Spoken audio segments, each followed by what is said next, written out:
India ചരിത്രത്തിൽ ആദ്യമായി artificial ഇൻ്റലിജൻസിന് ഒരു വകുപ്പ് പുതുതായി നിർമ്മിച്ചിരിക്കുകയാണ് കേരള സർക്കാർ.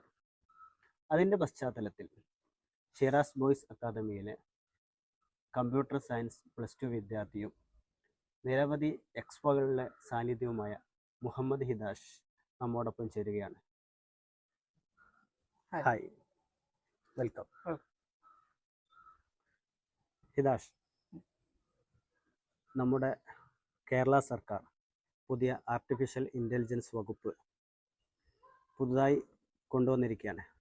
അതിനെക്കുറിച്ച് ഒരു AI റോബോട്ടിക്സ് പഠിതാവ് എന്ന നിലയിൽ എന്താണ് താങ്കൾക്ക് പറയാനുള്ളത്? നല്ല ചോദ്യമായിരുന്നു അത്.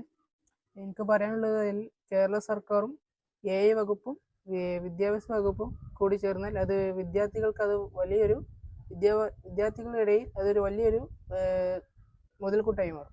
താങ്കളുടെ ഈ പുതിയ പ്രൊജക്റ്റുകൾ ഒരുപാടുണ്ട് എന്ന് കേട്ടിട്ടുണ്ട്. അപ്പോൾ താങ്കൾ ഇപ്പോൾ പുതുതായി താങ്കളുടെ ബുദ്ധിയിൽ ഉദിച്ച പുതിയൊരു പ്രൊജക്റ്റിനെ കുറിച്ച് എന്തെങ്കിലും പറയാം?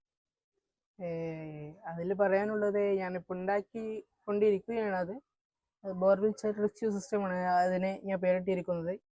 അത് കുഴൽക്കിണർക്ക് ഏതെങ്കിലും ഒരു കുട്ടി വീണാലോ അതിന് രക്ഷിക്കാൻ വേണ്ടി, റെസ്ക്യൂ ചെയ്യാൻ വേണ്ടി ഡെവലപ്പ് ചെയ്തൊരു ടെക്നോളജിയാണത്. അത് നമ്മളെ ഇന്ത്യ രാജ്യത്ത് തന്നെ തീരെ ഡെവലപ്പ് ആവാത്ത സ്ഥലത്ത് ഇംപ്ലിമെൻ്റ് ചെയ്യാനുള്ള എൻ്റെ ഒരു നിഗമനം. അപ്പോൾ ഈ ബോർവെൽ ചൈൽഡ് റെസ്ക്യൂ സിസ്റ്റം ഇതിൻ്റെ പ്രവർത്തനം എങ്ങനെയാണ്? ഈ പ്രവർത്തനം എന്നാൽ, തുറന്നു കിടക്കുന്ന കുഴൽക്കിണറുകൾ ഉണ്ടാവല്ലോ നമ്മളെവിടെയൊക്കെ, അപ്പോൾ അതിലേക്കൊരു കുട്ടി വീണാൽ അതിലേക്ക് ഒരു റോബോട്ടാകുമ്പോൾ ആ കുഴൽക്കിണർക്ക് ഇറങ്ങിച്ചെല്ലും. അതിൽ തന്നെ ഓക്സിജൻ്റെതും സംവിധാനങ്ങളും ക്യാമറകളും പിന്നെ എത്ര ഡിസ്റ്റൻസിലോ പോകുന്നത് നമുക്ക് അതിൽ നമ്മളെ ഇവിടുന്ന് ഇരുന്നാൽ നമുക്ക് കാണാം. അപ്പോൾ അതിലേക്ക് പോയി കണ്ട് കുട്ടീൻ്റെ ഇവിടെ ഷോൾഡറോ വേദന എടുക്കാതെ കുട്ടീനെ ഇവിടെ അര പൊടിച്ചുകൊണ്ട് ഇവിടെ ലോക്കാക്കിയാണ്ട് ഒരു സോഫ്റ്റ് അങ്ങനത്തെ മെറ്റീരിയൽ ആക്കിയാണ്ട് കുട്ടീനെ രക്ഷിക്കാനുള്ള ഒരു സംവിധാനം അത്. ഇത് ലോകത്ത് എവിടെയെങ്കിലും നിലവിലുള്ളതായിട്ട് ആയിട്ടുണ്ടോ? ഞാൻ ഇതുവരെ അങ്ങനെ കണ്ടിട്ടില്ല. അപ്പോൾ ഒന്ന് ആലോചിച്ചപ്പോൾ ചെയ്തൊക്കെ വിചാരിച്ചു.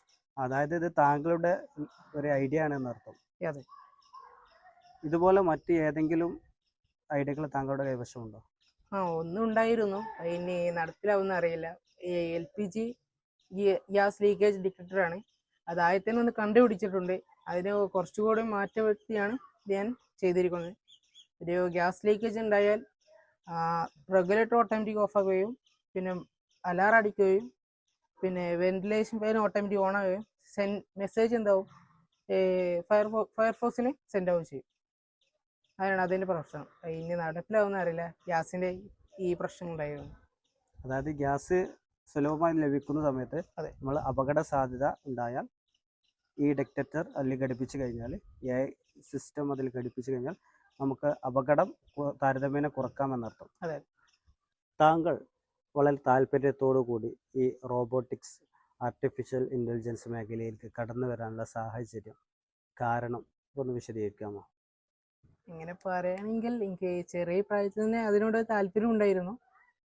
ഞാൻ അതിനെക്കുറിച്ച് കുറേ സെർച്ച് ചെയ്ത് പിന്നെ ആദ്യം ഉണ്ടാക്കിയത് ഒരു ഒബ്സ്റ്റിക്കിൾ അവോയ്ഡിങ് റോബോട്ട് അറിയണ്ടേ, അന്ന് ചെറുതായി തുടങ്ങി. പിന്നെ അതിലൂടെ എങ്ങനെ ഉണ്ടാക്കാം, എങ്ങനെയൊക്കെ അതിലൂടെ ഒന്നുകൂടി മോഡിഫൈ ചെയ്യാം, എന്തൊക്കെ ഇനി അതിൽ പുതിയ ആഡ് ചെയ്യാം, എങ്ങനെ ഓരോന്നും കണ്ടെത്തി ഈ നിലയിലെത്തുന്നു ഞാൻ പറയാം. നമ്മുടെ കേരള സർക്കാർ ഈ തീരുമാനം, കേരള സർക്കാരിൻ്റെ ഈ തീരുമാനം നമുക്ക് വലിയ പ്രതീക്ഷയാണ് നൽകുന്നത്. കാരണം +2 ഹിദാഷിനെ പോലുള്ള ഒരുപാട് പ്രതിഭകളായ വിദ്യാർത്ഥികൾ നമ്മുടെ സ്കൂളുകളിലും പഠിക്കുന്നുണ്ട്.